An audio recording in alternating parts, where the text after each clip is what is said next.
The last thing we heard from Jimmy musically was he got to, I guess, open and close the Peking Olympics. He played guitar on like a big British bus, Right, right. He and went out and played, just him and his guitar. He flew over to China and did the Beijing Olympics, where he got up on during the ceremonies and played, I think, "Whole Lot of Love." yeah, And which was cool, I guess. it was really cool, definitely. And it was all on him, and it was a great honor for him. And I'm glad he did it. And it was really cool. But I mean, it's like, since then it has really been him curating the catalog and curating his books and his coffee table books and all of that. So we come to where we are now with Zeppelin and Jimmy Page, and it's an incredible legacy of music, an incredible legacy of rock history and stories and folklore. And above all of it, the music still stands tall and stands proud. What Jimmy created on guitar is uniquely his. There's never been anyone like him who's so unmistakable when you hear him play. Yeah, and you can hear his influence echo through everything that came after, pretty much. Yeah, the it's just a staggering amount of influence on every level. And you know, it wouldn't be, none of music would be the same if we hadn't had that.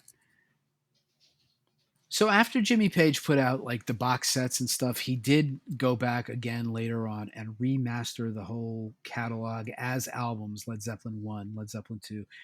And each time he did that with both a remastered version of the regular album, and then like alternate mixes, alternate takes, early takes, a companion album that had a bunch of other stuff that may have be interesting to the people who are into the really gory details of those things beyond even what I am.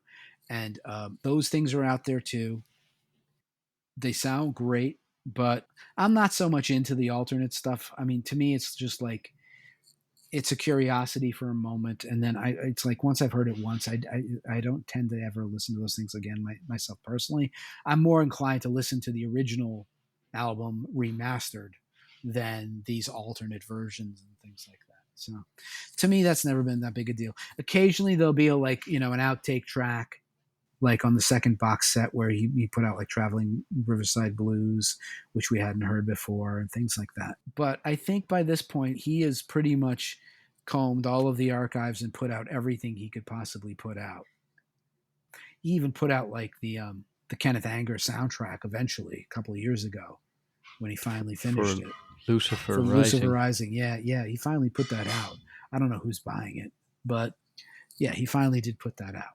And so if there's anything left in the closets or old suitcases and stuff, Jimmy's going to find it and sell it. Uh, yeah, every last scrap of thing. He's like Jimi Hendrix's dad. He's gonna pick every bone clean and put everything out he can possibly put out. Uh, and most of that stuff in most part for the most part is worth seeing and stuff. But I think he's scraping the barrel now. So, what can we close this truly epic podcast on? Because this second part is clocking in to close to 5 hours at this point. Yeah, so I mean, we've been talking about Jimmy Page for the better part of a dozen hours now, Yeah. just to get it covered and to and glossing over some of the parts of this thing. I'm sure there's going to be comments like, hey, you didn't talk about this. Yeah, Yeah. exactly. And by the way, for all of those people who are going to comment, you didn't mention this. Oh, I like the firm, and I like this, and I like that, and you didn't. Yeah, well, that's why everybody's got an opinion, and that's fine. Uh, these opinions are mostly mine as an ardent Jimmy Page fan. And what I find musically valid may be different from what you find musically valid.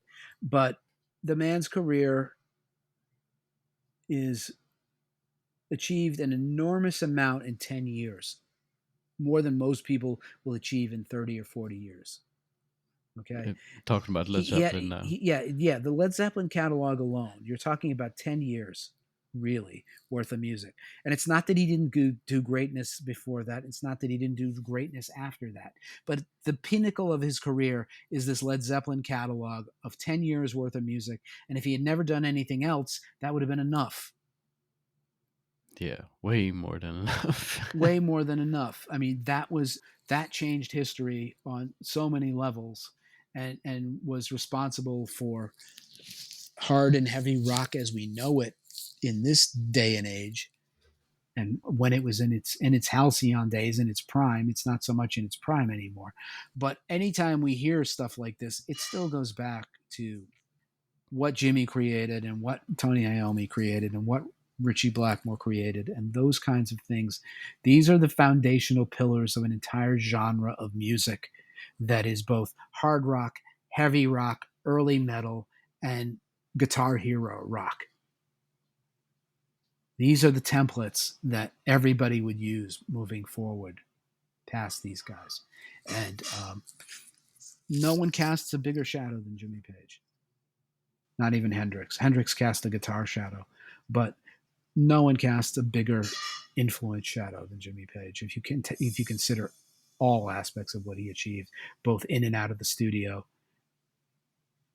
image wise, sonic wise. He is the greatest of all time, in other words. Well, I mean, you could make that case. I mean, he's certainly among the very greatest of all time from the stature point of view. All right, well, I think we have said everything we can say about the man Yep. today and earlier this week, and it took us like 4 days to just record this. Yeah. Long live Led Zeppelin. Long live Jimmy Page. Yes, And it's going to be an incredibly sad, hard, horrible day when he goes. and I think that's a good note to end on. Yep. Thanks for listening, everybody, and thanks for doing this again, Dave. It was an honor and a pleasure, as always. As always, I agree. Yeah, it was all around wonderful, and everybody, start listening to Led Zeppelin if you haven't already. Take care, guys. Thank you. Bye. Bye bye.